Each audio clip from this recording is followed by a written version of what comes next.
Jadi menjaga agar tanaman tetap terairi di cuaca panas dan kering seperti ini cukup menantang. Saya hanya melakukannya dengan satu keran, satu selang saja. Dan di awal musim panas, saat gelombang panas benar-benar mengejutkan saya, kami bahkan tidak menyiram rangka kacang berbentuk tenda ini. Kami punya begitu banyak tanaman lain yang harus disiram, seperti selada yang benar-benar membutuhkannya untuk bertahan hidup.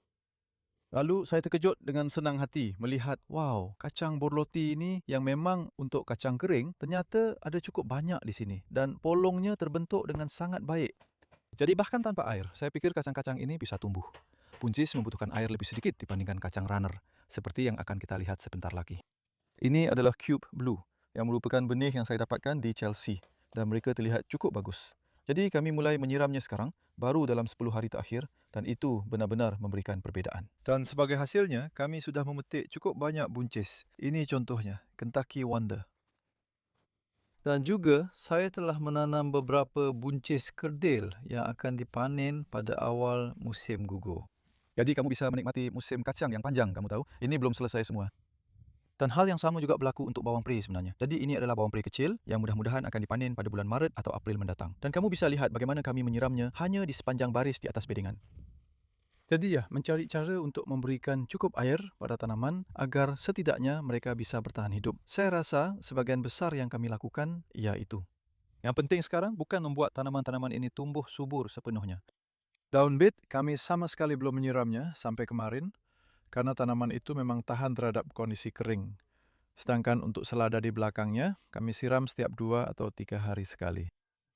Dan juga di sini saya menanam beberapa wortel sekitar 2,5 minggu yang lalu.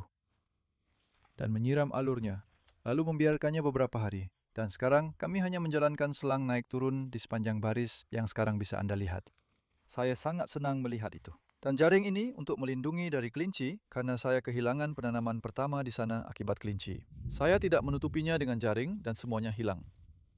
Dan terakhir, ini adalah kacang rana yang untuk waktu lama hanya berbunga indah tanpa ada kacangnya. Dan kami juga cukup sering mencabut gulma, bindweed di bagian bawah sini. Karena sudut kebun ini masih banyak bindweed yang masuk dari pinggirannya.